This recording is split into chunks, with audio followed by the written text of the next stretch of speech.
All right. Well, it's official. Devon Mitchell, the former 2025 five-star who reclassified to join the Sooners 2024 class, is joining the transfer portal and leaving the University of Oklahoma. Now, leading up to this, I don't know if this was a surprise to you, but definitely you heard the rumors swirling around that Devon Mitchell was no longer part of the team. And then, well, the writing was on the wall, right? You didn't see Devon Mitchell really making an impact in practices, or at least you didn't hear him making an impact in practices. You didn't see him play in a Navy game where Oklahoma really was kind of playing the younger guys, looking at that second and third personnel, trying to see what they have built for the future. Devon Mitchell was not a part of that game plan.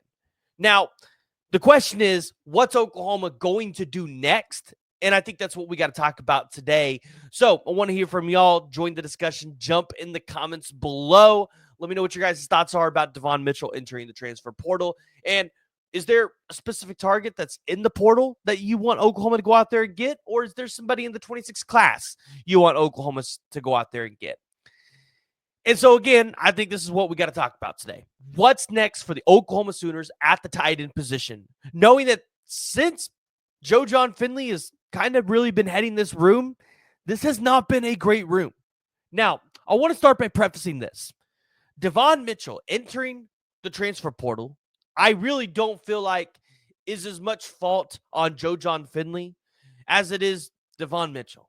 Everything we heard, and I have not heard this from Devon Mitchell himself, so we don't know his side of the story, but everything that we've heard from people that cover the team, Devon Mitchell was not putting in the work to ultimately work his way into the starting rotation, right?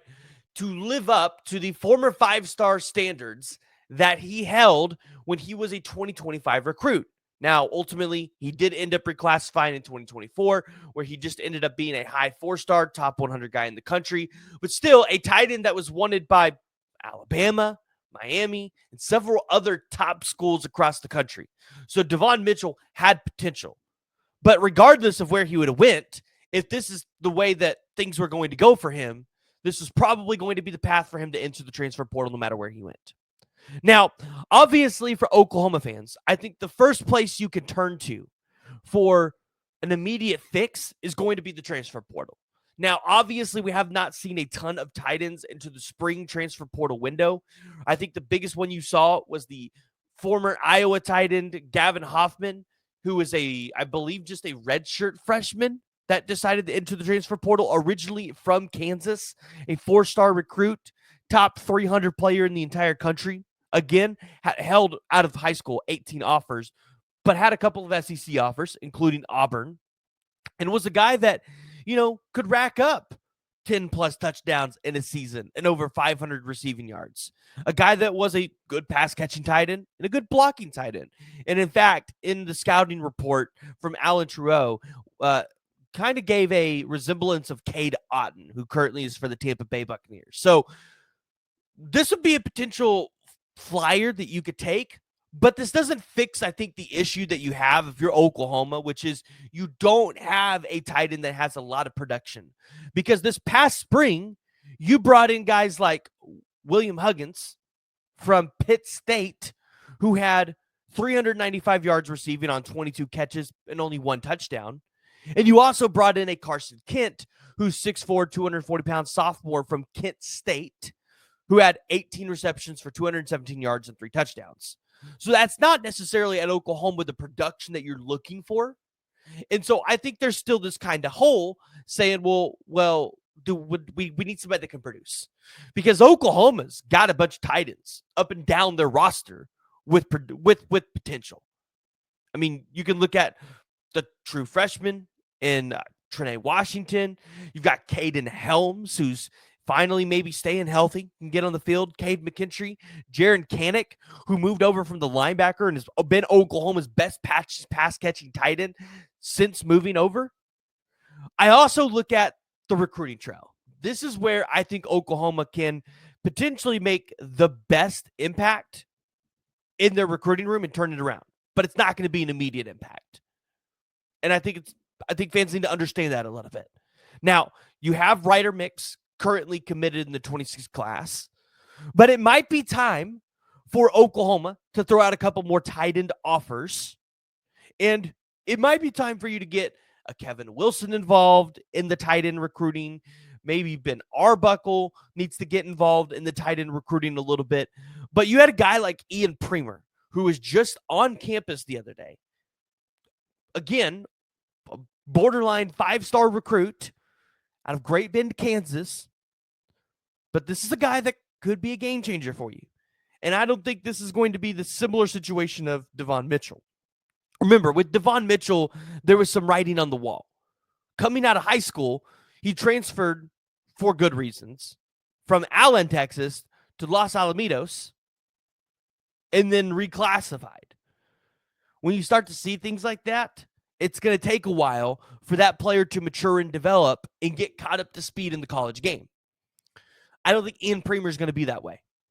So if you're Oklahoma and you want to rebuild for the future, Ian Premer is probably a great way to start.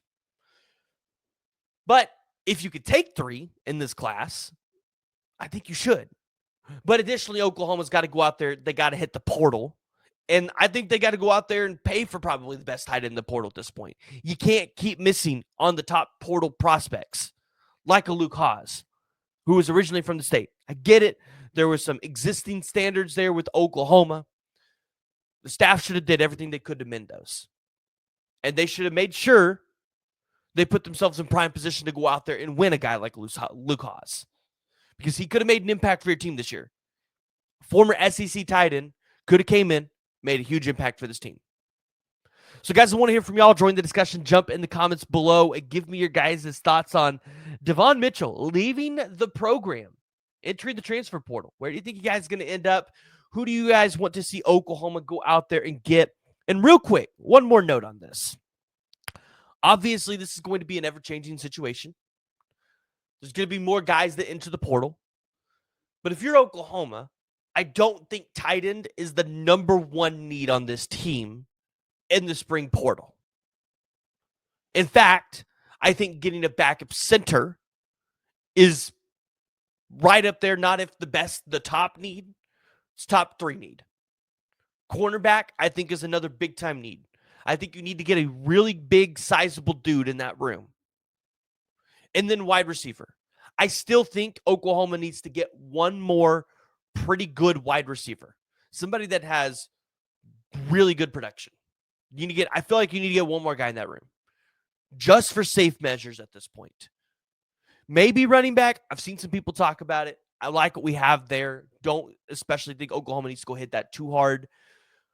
But I think tight end's got to be one of the things you go out there and get. I just don't think it's one of the things that Oklahoma necessarily needs to go all in for this portal cycle. Now, the winter portal cycle and the recruiting trail, completely different story. I think Oklahoma needs to make it a priority, if not their top priority at that point. So again, join the discussion. Jump in the comments below. Give me your thoughts. If you're new to the channel, make sure you hit that like, hit that subscribe button.